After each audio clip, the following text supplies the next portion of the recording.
G cinema நேயர்களுக்கு வணக்கம். நான் உங்கள் ஜவஹர். இன்னைக்கு நம்ம வீடியோவில் யாரை பற்றி பார்க்க போகிறோம் அப்படின்னு சொல்கிறதுக்கு முன்னாடி, தமிழ் நாடக கலை வந்து தமிழ் சினிமாவாக உருவம் பெற்ற டைமில் நிறைய ஸ்டார்ஸ் வந்து வளர்ந்து வந்துகிட்டு இருந்தாங்க. அப்படி அந்த டைம்லேயே Tamil lady super star, Tamil first lady super star, கவர்ச்சி கன்னி, கனவு கன்னி, இப்படி அவங்கள பற்றி சொல்லிக்கிட்டே போகலாம். டிஆர் ராஜகுமாரி அவர்களை பற்றி ஒரு சில விஷயங்கள் சொல்லப்படாத மறைக்கப்பட்ட விஷயங்களாக இருக்கலாம். அண்ட் அவர்கள் வந்து பண்ண ஒரு சில சாதனைகள், அவங்க வந்து நடித்த ஒரு சில பாடல்கள் பற்றி தான் இன்றைக்கி நம்ம வீடியோவில் வந்து டிஸ்கஸ் பண்ண போகிறோம். ஸோ வாங்க வீடியோக்குள்ளே போகலாம். ஸோ வந்து தமிழ் சினிமாவில் உச்ச நட்சத்திரங்கள் அப்படின்னு வந்து ஒரு 5 பேர் சொன்னோம் அப்படின்னா, அதாவது கெரியர், அதாவது தமிழ் நாடகக்கலை வந்து தமிழ் சினிமாவாக உருமாறுது.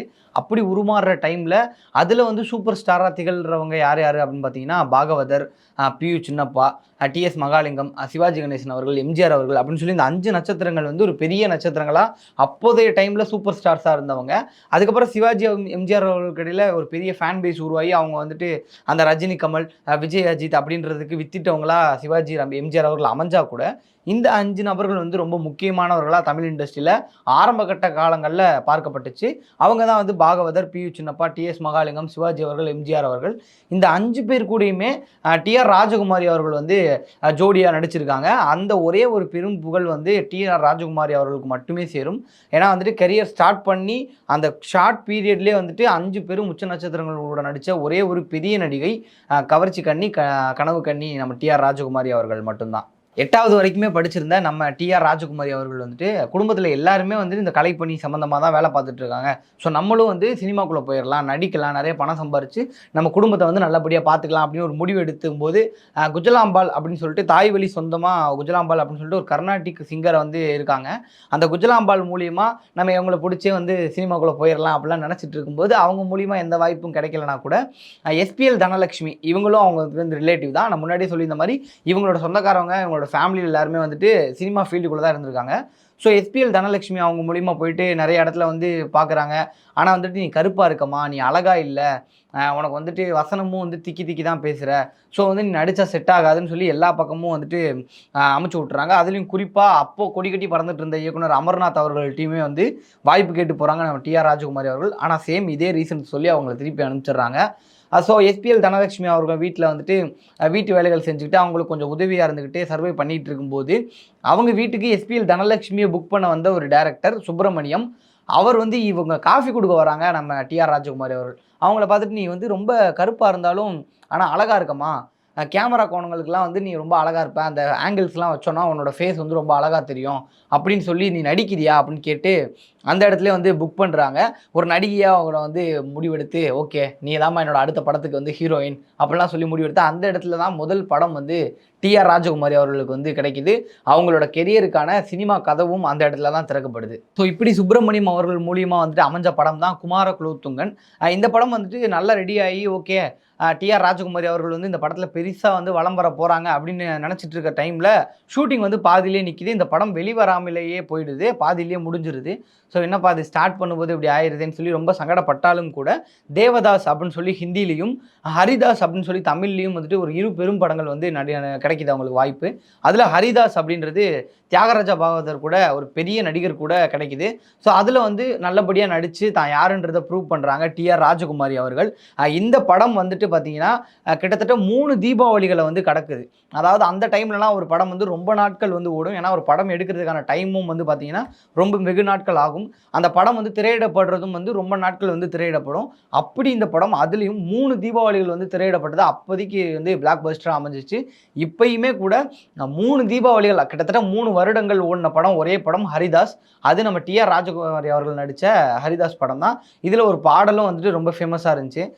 இதில் வந்து தியாகராஜா பாகவதர் கூட நடிச்சிருந்தாலும், என்னதான் வந்துட்டு தியாகராஜா பாகவதர் வந்து இப்போ பெண்கள் மத்தியில் ஒரு பெரிய ஃபேன்ஸ் பேஸ் இருந்தால் கூட, நம்ம டிஆர் ராஜகுமாரி அவர்கள்ட்ட வந்து உங்களோட ஃபேவரட் ஹீரோ யார் அப்படின்னு கேட்கும்போது, எனக்கு வந்து பியு சின்னப்பா தான் பிடிக்கும். ஏன்னா வந்து அவர் தான் வந்துட்டு சண்டையாக இருக்கட்டும், வசனமாக இருக்கட்டும், டான்ஸாக இருக்கட்டும், பாட்டு பாடுறதா இருக்கட்டும், எல்லாமே வந்துட்டு ஒரு கம்ப்ளீட் பேக்கேஜாக இருக்க ஒரு ஹீரோ யாருன்னு என்ன கேட்டிங்கன்னா பியு சின்னப்பா தான்.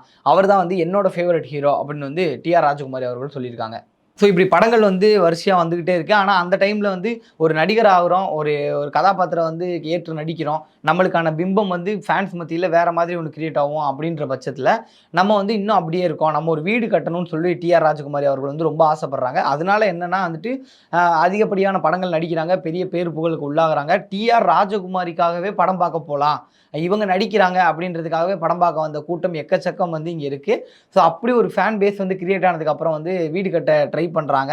அந்த வீட்டுக்கு வந்து வீடு கட்டி முடிச்சு கன்னியாகுமரி பவன் அப்படின்னு ஒரு பேர் வைக்கிறாங்க. ஏன் கன்னியாகுமரி பவன் அப்படின்னு பேர் வச்சாங்க அப்படின்னா, தான் வந்துட்டு ஒழுங்காக வேலைக்கு போகாதப்போ, தனக்கான வாய்ப்பு கரெக்டாக கிடைக்காதப்போ, தான் கையில் காசு இல்லாதப்போ, கன்னியாகுமரியில் ஒரு அம்மன் கோயிலில் வந்துட்டு எனக்கு வந்து வீடு கட்டுற அளவுக்கு வசதிலாம் வந்தால் கண்டிப்பாக நான் கன்னியாகுமரி பவன் அந்த வீட்டுக்கு பேர் வைக்கிறேன் அப்படின்னு சொல்லி வேண்டி இருந்திருக்காங்க. ஸோ அந்த வேண்டுதல் நிறைவேறினதுனாலேயே இந்த வீட்டுக்கு வந்து கன்னியாகுமரி பவன் அப்படின்னு சொல்லி பேர் வச்சு அந்த சாமிக்கிட்ட வந்து வேண்டிக்கிட்ட வேண்டுதலை நடத்தி கொடுத்துருக்காங்க.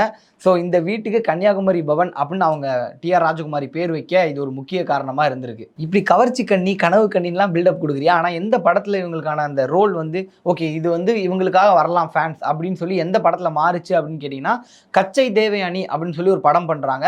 அதுலேயும் குறிப்பாக ஒரு சீன் வந்து அமைது. என்ன சீன் அப்படின்னு பார்த்தீங்கன்னா, அதாவது ஃபுல் அண்ட் ஃபுல் வந்துட்டு ஈர ட்ரெஸ்ஸில் ஒரு குடத்தை தூக்கிட்டு நடந்து வர மாதிரியான ஒரு சீன்.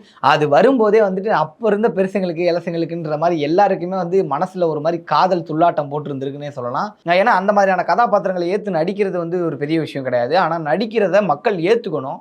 ஏன்னா அப்போ இருந்தவங்க எல்லாருமே கொஞ்சம் வல்கரிட்டியாக போயிட்டா கூட இல்லை இந்த பொண்ணே சரியில்லை அப்படின்ற மாதிரி ஒரு லேபிள் குத்தி அந்த பொண்ணை வந்து இண்டஸ்ட்ரியிலேருந்து வெளியே தூக்கி போட்டுருவாங்க.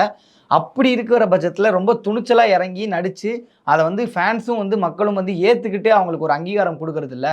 அது வந்து டிஆர் ராஜகுமாரி அவர்களுக்கு இந்த கச்சை தேவயானி அந்த படத்தில் வந்து ரொம்ப கரெக்டாக ஆப்டாக அமைஞ்சிச்சு அப்படின்னே சொல்லலாம். அதுவும் குறிப்பாக இந்த ஒரு சீனில். ஸோ 1950 இப்படி நடிச்சுக்கிட்டு இருந்த நம்ம டிஆர் ராஜகுமாரி அவர்கள் வந்துட்டு பிஸ்னஸ் விஷயமாகவும் நிறைய விஷயங்கள் வந்து பண்ணுறாங்க. அது என்ன அப்படின்னு பார்த்தீங்கன்னா, பாண்டி பஜாரில் ஒரு பெரிய தேட்டர், ராஜகுமாரி தேட்டர்ஸ் அப்படின்னு சொல்லி அதை ஓப்பன் பண்ணுறாங்க. ஏசி வசதியோட 1950லேயே வந்து ஒரு தேட்டர் கட்டுறாங்க அப்படின்னா அது நம்ம டிஆர் ராஜகுமாரி அவர்கள் மட்டும்தான்.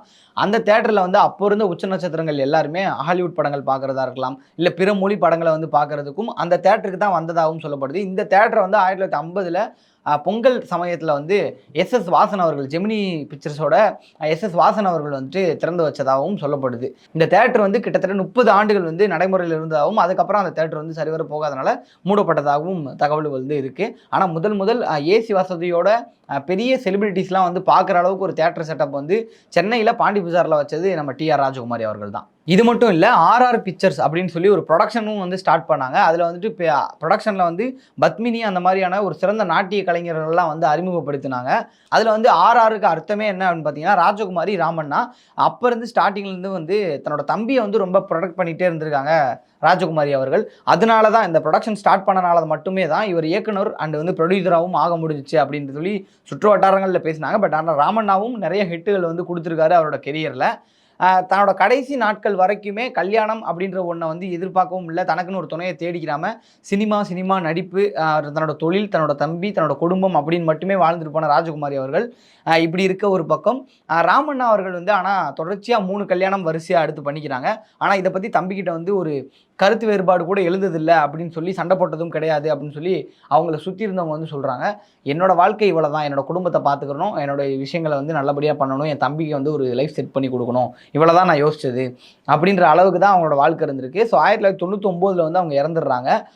அவங்க வந்து இவ்வளோ விஷயங்கள் பண்ணதுக்கப்புறம் கூட நடிப்பு, குடும்பம் இந்த 2 விஷயங்கள் மட்டும்தான் பார்த்தாங்க. எந்த ஒரு நடிகரோடையும் வந்து கிசு வந்து பேசப்பட்டதும் பெருசு அளவில் வந்து கிடையாது. ஏன்னா ஒரு கவர்ச்சியாக ஒரு நடிகை நடிக்கிறாங்க அப்படின்னா கண்டிப்பாக வந்து அவங்கள பற்றியான ஒரு கிசு வந்து கண்டிப்பாக பரவும். அப்படி எந்த கிசுக்கும் ஆளாகாத ஒரு ஆள் வந்து இவங்க தான். ஆனால் 5 உச்ச நட்சத்திரங்கள் கூடயுமே ஒரு நடிப்பு வந்து வெளிப்படுத்தியிருப்பாங்க. ஒரு இன்டிமேட் சீனாக இருக்கலாம், ரொம்ப கிளாமரான சீனாக இருக்கலாம். இதெல்லாம் வந்து அந்த காலங்கள்லேயே துணிச்சலாக வந்து எடுத்து நடித்தது வந்து நம்ம டிஆர் ராஜகுமாரி அவர்கள் தான்.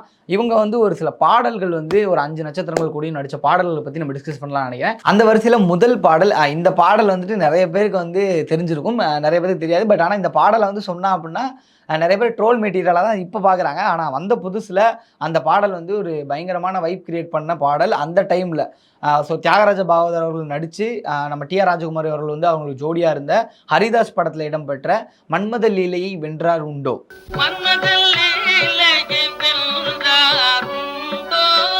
அடுத்ததாக அழகைப்பார் பழகிப்பார் அப்படின்ற ஒரு பாடல் இருக்கும். இந்த பாடல்லையுமே வந்துட்டு ஒரு அப்பயே 1950கள்லேயே வந்து ஒரு நல்ல நாட்டியத்தை வந்து வந்து காமிச்சிருப்பாங்க நம்ம டிஆர் ராஜகுமாரி அவர்கள். இது எதுக்கு நான் சொல்கிறேன் அப்படின்னா, சினிமாக்குள்ளே வரது வரைக்குமே அவங்களுக்கு டான்ஸ் அப்படின்ற ஒரு விஷயத்தில் இன்ட்ரெஸ்ட் கிடையாது. சினிமாக்குள்ளே வந்ததுக்கு அப்புறம் டான்ஸை வந்து ப்ராப்பராக கற்றுக்கிட்டு அப்புறம் ஆட ஆரம்பித்தாங்க.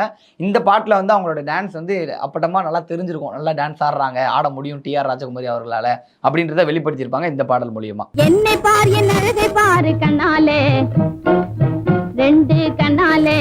அடுத்து மனோகரா திரைப்படத்தில் வந்த சிங்கார பைங்கிலியே பேசி இந்த பாடலும் வந்து டிஆர் ராஜகுமாரி அவர்களோட கெரியரில் ஒரு முக்கியமான பாடல் அப்படின்னு சொல்லலாம். சிங்கார பைங்கிலியே பேசு,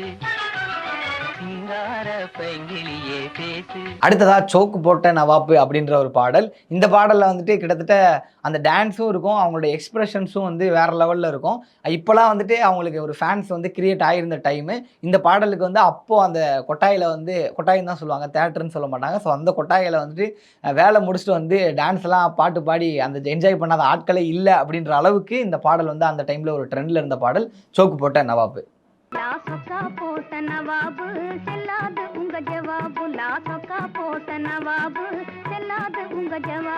அடுத்ததா இதய கீதம் அப்படின்ற ஒரு படத்துல வந்துட்டு மகாலிங்கம் டிஎஸ் மகாலிங்கம் அவர்கள் கூட வந்து நடிச்சிருப்பாங்க. அந்த படத்துல வந்து இதய கீதம் அப்படின்னே ஒரு ட்ராக் இருக்கும். அந்த பாடல் வந்து 2 பேத்துக்குள்ள காதலை பற்றி சொல்கிற மாதிரியான ஒரு பாடலாக இருக்கும். 2 பேருமே வந்து ஈக்குவலாக பெர்ஃபார்ம் பண்ணி அது கேட்கவே ஒரு அற்புதமான மெலடியாக இருக்கும். அந்த பாடல் கேட்டவங்களுக்கு அது இனிமையாக இருக்கும். நிறைய பேருக்கு பழைய பாடல் பிடிக்காது அப்படின்னு சொல்லுவாங்க. இந்த பாடல் கேட்குறவங்களுக்கு கண்டிப்பாக இந்த பாடல் பிடிக்கும். பழைய பாடல்ன்றதை மறந்துட்டு நீங்கள் அந்த பாடலுக்கு வைப் பண்ணுவீங்க கண்டிப்பாக.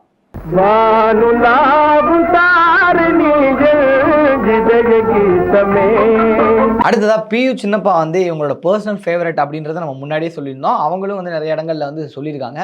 அவர் கூட வந்து பெர்ஃபார்ம் பண்ண ஒரு பாடல் தான் வந்து நமஸ்தே நமஸ்தே நமஸ்தே நமஸ்தே நமஸ்தே. ஸோ இப்போ வந்து நம்ம நிறைய பேர் சொல்லிட்டு இருக்கோம், அதாவது நயன்தாரா வந்து லேடி சூப்பர் ஸ்டார் அப்படிலாம் வந்து சொல்லிட்டு இருக்கோம். ஆனால் வந்து உண்மையாகவே தமிழ் இண்டஸ்ட்ரி உருவான டைமில் முதல் லேடி சூப்பர் ஸ்டாராக இருந்த ஒருத்தர் கனவு கன்னியாகவும் கவர்ச்சி கன்னியாகவும் நிறைய கேரக்டர்ஸை வந்து துணிஞ்சு நடித்ததாக இருக்கலாம். கவர்ச்சியாக வந்து இப்போ நடிக்கிறதே நிறைய பேர் வந்து விமர்சனங்களுக்கு உள்ளாக்கப்படுறாங்க. ஆனால் அந்த காலகட்டங்களில் வந்து கவர்ச்சியாக நடித்து அது விமர்சனங்களுக்கு உள்ளாகி அதெல்லாம் எப்படி ஸ்ட்ரகிள்ஸ்லாம் ஃபேஸ் பண்ணாங்க அப்படின்றது அவங்களுக்கு மட்டுமே தெரிஞ்சிருக்கும். ஆனால் வந்து அப்பயே வந்து தனக்கான ஒரு இடத்த வந்து ரெடி பண்ணி அதில் ஸ்டாண்டர்டாக நிற்கிறது அப்படின்றது ரொம்ப பெரிய விஷயம். அதை ரொம்ப சர்வசாதாரணமாக பண்ண ஒரு நடிகை தான் டிஆர் ராஜகுமாரி அவர்கள். ஸோ எத்தனை பேத்துக்கு இவங்க வந்து லேடி சூப்பர் ஸ்டாராக அந்த டைமில் இருந்தாங்க அப்படின்றது தெரியுன்றது எனக்கு தெரியல. ஆனால் வந்து அவங்களுக்கான ரசித்த அந்த கூட்டம் கண்டிப்பாக இப்போயும் இருந்திருப்பீங்க. இந்த வீடியோ கூட பார்த்துக்கிட்டு இருந்திருக்கலாம்.